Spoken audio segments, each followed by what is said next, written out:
Un tema muy interesante con relación a los traumas que muchas veces cuando ocurren, ya sea por un accidente automovilístico, de motor o en un deporte, que puede ocurrir en un deporte, hay muchos traumas que han ocurrido en deporte y como la persona cree que está bien, puede tener un trauma muy importante. De hecho, cuando yo hice la residencia, recibíamos muchos traumas en el hospital, en el Moscoso Puello, donde el paciente llegaba normal y el paciente tenía daño renal del hígado, o sea, intestino. Es increíble la cantidad de órganos que se pueden afectar con un trauma y que muchas veces pensamos que somos fuertes, pero el organismo es muy débil. Y cualquier trauma puede, pues, lacerar, destruir, romper cualquier órgano dentro. O sea que la recomendación, como usted decía anteriormente, doctor, de visitar inmediatamente un médico, hacer estudios para estar tranquilo de que el paciente no tiene ningún daño, aún así. En muchos casos, ese es un paciente que tiene que dársele seguimiento con hemograma seriado cuando se ingresan, porque lo que nos alerta en ocasiones de que un paciente tiene un trauma importante es que el hemograma puede variar de una hora a otra hora. Entonces ya ahí tendríamos que hacer lo que se llama, lo que es una laparotomía exploratoria, que es operar al paciente a ver qué es lo que está pasando. ¿Es así? Es así. Y antes de que se me escape un tips, por experiencia, yo en la residencia pasó, ya es todo más bien para los mismos cirujanos, cuando estén dentro de un procedimiento quirúrgico, nos pasó que el paciente tenía una lesión importante del riñón, paciente hemodinámicamente inestable. ¿Qué significa hemodinámicamente? Paciente que ha perdido una gran cantidad de sangre y al perder esta sangre el paciente empieza a presentar signos y síntomas de hipotensión, taquicardia y los signos vitales empiezan a cambiar. Pues es lo que le llaman un estado de shock. Le bajó la presión. Le baja la presión, le sube la frecuencia cardíaca con un mecanismo de compensación. Pero el paciente a la vez empieza a hacer hipoxia, porque no tenemos los eritrocitos suficientes. ¿Hipoxia qué es? Hipoxia, que deja de llegar oxígeno a los órganos vitales, principalmente a los órganos vitales. Pues cuando estamos haciendo la laparotomía para corregir el sangrado, porque había una lesión importante del riñón, y muchas veces lo que se hace en estos casos es hacer una nefrectomía. Y gracias a un interno dijo, ¿y si el paciente tiene un solo riñón, qué se hace en ese caso?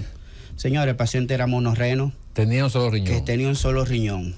Entonces, quiero dejar esto como anécdota. Wow, muy interesante. Porque cada vez que se tenga una lesión renal, siempre es importante verificar el otro riñón. Porque es un paciente que usted dice, bueno, este hemodinámicamente inestable, vamos a clampear, vamos a hacer nefrectomía y vamos a estabilizar el paciente.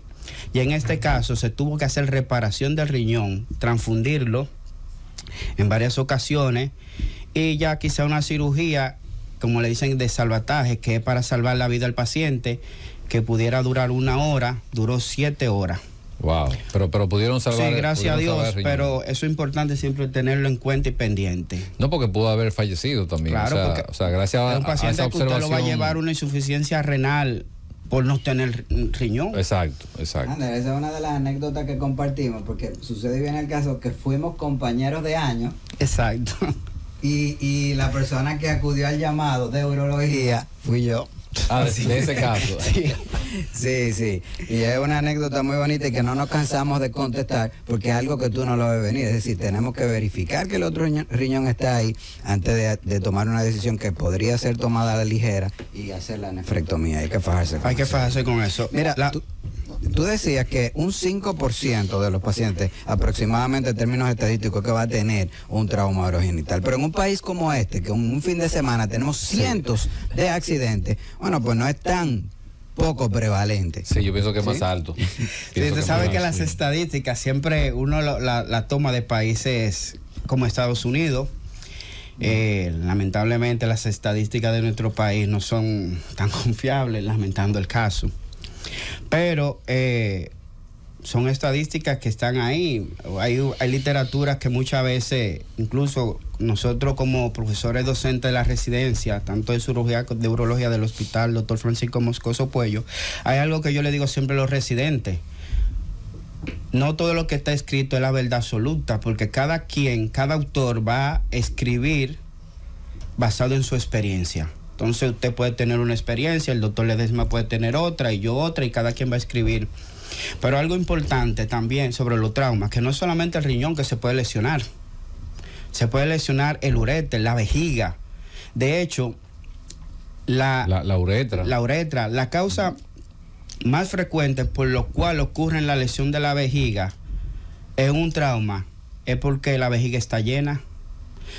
Si la vejiga se encuentra vacía, no que no se pueda lesionar, sí, pero es muy difícil que se lesione la vejiga, a menos que haya una lesión o fractura de pelvis, donde la lesión de la vejiga, el 80% de las lesiones se van a ver, va a haber una lesión de la vejiga asociada a una lesión de la fractura pélvica. Una lesión ósea, que generalmente es quien lesiona la vejiga. Y es por eso que nosotros recomendamos que los pacientes no tomen y beban y se salen. Si están tomando, no deben manejar. ¿Qué pasa con esos pacientes? Se van borrachos, con la vejiga llena.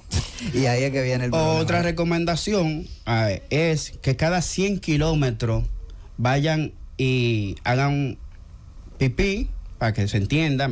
Nosotros normalmente hablamos de miccionar, pero que orinen y que vacíen la vejiga para evitar estas lesiones. Y otra de las lesiones, que ya estas sí son un poquito menos frecuentes, que es la lesión del uréter, debido a que el uréter tiene peristalsis, es móvil, es un poquito plástico, sí, más fino. Es difícil que se produzcan lesiones. De hecho, las lesiones están asociadas mayormente a procedimientos quirúrgicos. Vámonos con el público a través del 809-732-0101, 809-221-0101 y al 855-221-0101. Cualquier pregunta que usted tenga en este momento acerca del tema que se está tratando puede realizarla a través de estas líneas de comunicación. Buenas, receta médica. Buenos días. Adelante. Doctor, mi urólogo es Rafael Bolívar.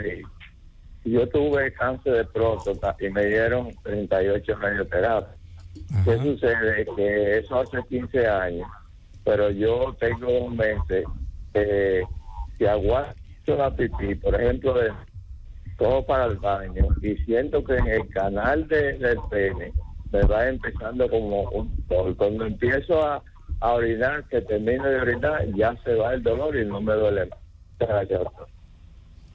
Sí, habría que evaluarlo de todos modos si tiene molestia, porque aunque en pacientes que son radiados por cáncer de próstata, este paciente puede tener una cistitis rádica que va a producirle molestia en el momento de la micción, en el momento de orinar, pero siempre hay que hacer análisis, hay que evaluar al paciente, porque usted podría estar cruzando con un proceso infeccioso a nivel de vías urinarias, o aunque usted recibió radioterapia, podría estar cruzando también con un proceso obstructivo por el crecimiento de la próstata, porque aunque usted se haya tratado, no quiere decir que no debe seguirse evaluando. Todos los pacientes, independientemente del grado del cáncer, que se haya tratado con radioterapia, con cirugía, es importante que sepan que el cáncer entre un 25 y un 40% de los pacientes puede volver. El cáncer puede volver de nuevo aunque sea tratado. Entonces, es importante que usted, que ha sido tratado por cáncer de próstata, no importa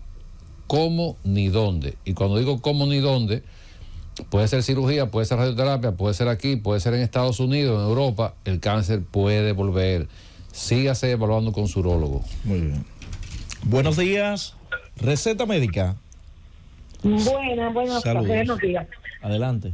Una pregunta, los medicamentos que ustedes mencionaron ahorita, que afecta en lo que es la erección en el hombre, ¿puede también causar el problema a la mujer en el deseo sexual?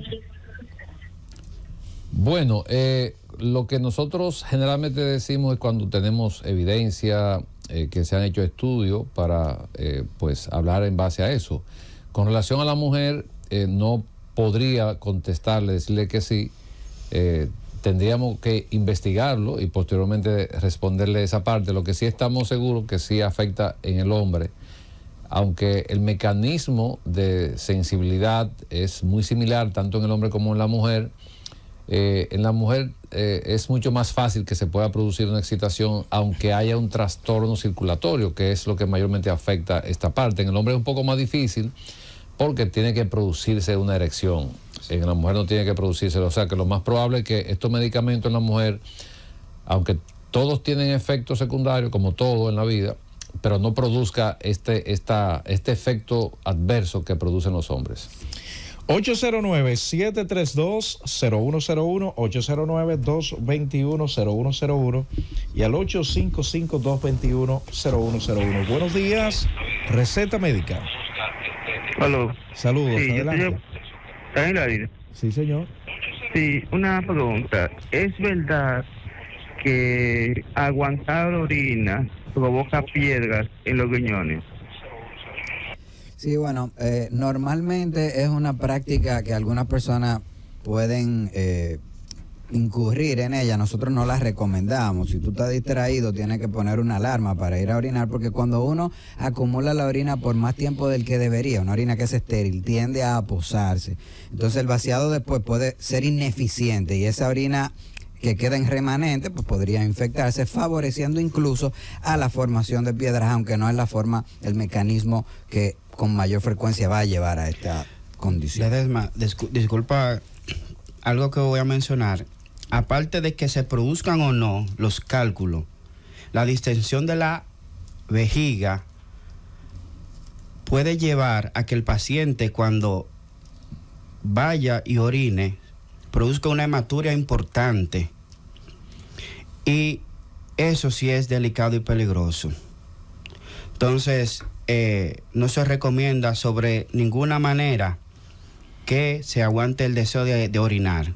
De hecho, la orina lo que es un residuo de nuestro cuerpo, un filtrado que hay que eliminarlo. ¿Por qué retenerlo? Es un producto de desecho, sí. Saludos, buenas, receta médica. Buenos días, Roberto. Adelante. Yo quería preguntar a la doctora, hacerle un planteamiento, porque yo estoy viendo a mi urólogo normal todos los años, entonces lo vi ahora últimamente el 24. Pero la pregunta, señor, ¿cuál sería? Bueno, que yo estoy orinando vino. A ver. ¿Que está orinando? Está en la línea, pero parece ser que no se escucha. Buenas. Bueno, se quedó ahí. Buenas, adelante. Buenos días. Baja un poco el volumen de su radio, por favor. Ok. Adelante con su pregunta. Una pregunta al doctor Pablo Mateo. El medicamento Lufoy de 22.5 miligramos, ¿qué tan efectivo es para los cánceres de próstata? ¿Que se Lo quita? escucho por radio. ¿Qué tan efectivo es? Bueno, es un medicamento que lo usamos generalmente en pacientes ya con un cáncer de próstata generalmente avanzado, vamos a decir, o de alto riesgo. Y entonces la función de este medicamento es bloquear la hormona, que es la testosterona en este caso, para disminuir de que ese cáncer de próstata siga aumentando. O sea, es un medicamento que es efectivo. Nosotros lo usamos con frecuencia en ese paciente que no va a ser operado, que generalmente es un paciente que usa este medicamento, va a ser tratado con radioterapia o no sé cuál es el caso, puede ser que solamente sea tratado con medicamento, pero es un medicamento efectivo, sí. Hasta el momento nos ha dado buen resultado. Buenos días, receta médica. Saludos. Sí, buenos días. Adelante. Hablamos de la ciudad de Nueva York. ¿Puedo hacer una pregunta con respecto al show weight que usted habló sobre la impotencia? Ah, sí, claro. Sí. Adelante. Que si este proceso ayuda a las personas que tienen impotencia por ya, vamos a decir, envejecimiento del sistema vascular que irriga el pene, envejecimiento por la edad, ayuda. Sí, claro. Por eso mencioné anteriormente, cuando hablé de que acaba de ser aprobado por la FDA de los Estados Unidos, es porque se han hecho estudios en pacientes, lógicamente bien estudiados, donde se ha demostrado que hay un trastorno de insuficiencia arterial, o sea, no llega suficiente sangre al pene. Este es un paciente que se va a beneficiar de este tratamiento. No quiere decir que todos los pacientes se van a beneficiar, por eso hay que primero estudiar al paciente, porque por ejemplo, un paciente con un Doppler de pene, que es un estudio, es una sonografía, que me reporte que el pene del paciente tiene muchas calcificaciones, aunque puede mejorar, pero es mucho más difícil que este paciente responda con relación a un paciente que solamente tenga el problema de la insuficiencia. Entonces, siempre hay que ver qué tipo de paciente es. Si es un paciente diabético también que está descontrolado, estos pacientes que tienen trastorno de la erección de origen neurogénico son pacientes que no van a responder a este tipo de tratamiento. Por eso es importante investigar el paciente, su historial clínico, cuáles son las enfermedades que tiene, pero tener un estudio de un profesional calificado, vamos a decirlo así, que es el Doppler de pene. Es la herramienta más importante, aparte del perfil hormonal que se haga en este paciente, el perfil lipídico, para saber cómo está la función circulatoria del pene, cómo está la llegada de sangre y cómo está la salida. Otra cosa importante que le voy a mencionar es, por ejemplo, ese paciente que tiene una fuga quiere decir que la sangre se escapa del pene. Es un paciente que tampoco va a responder a este tipo de tratamiento. Por eso la importancia de investigar primero el paciente para ver si califica y para ver si le va a ir bien con el tratamiento de la sonda de shock. Saludos, buenos días, receta médica. Sí, buenos días. Yo quiero preguntarle al doctor, ¿qué tan normal es que una persona dure 4 o 5 horas teniendo relaciones sexuales y se eyacule 3 o 4 veces y al final tenga que masturbarse? Bueno, cada organismo es diferente. Eso pues va a depender mucho de la edad del paciente. O sea, hay una edad donde pues no hay límites y hay otras edades que las cosas van cambiando, pero si el paciente lo disfruta, pues eso no hay ningún problema. Y ahí no entraría también precisamente ciertos medicamentos que utilizan los pacientes, doctor, para... Sí, podría ser, porque no sabemos, solamente le hizo la pregunta, no sabemos si se medica, si es después de usar alguna sustancia que puede ser tomada o inyectada. También...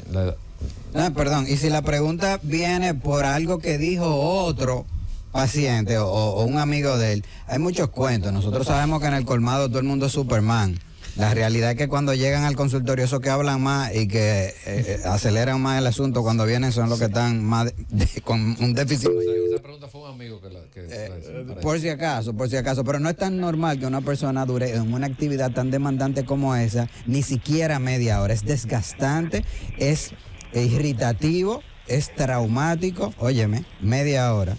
Ahora, en los cuentos uno hasta vuela. No, Superman. Saludos, buenas. Saludos, ¿cómo estamos? Adelante. Yo siempre veo el programa y eso me despertó una curiosidad. Yo soy una persona de 74 años. En 1973 me hicieron una biopsia en una rodilla. Me detectaron un tumor cerebral, pero ese no es el caso. Cuando me hicieron esa biopsia que me llevaron a la sala, ese fue el hospital viejo allá, por mi ciudad, en Marión Viejo, yo tenía un dolor en la vejiga ahí. Yo sabía, ¿qué es este dolor? ¿Cuál es la pregunta, señor? ¿Cuál es la pregunta? La que si ese dolor me lesionó la vejiga. La vejiga estaba llena de orines, porque la enfermera no me dijo que orinara antes de llevarme a la sala de operaciones. Me pusieron una anestesia raquídea, estaba dormido del ombligo para abajo.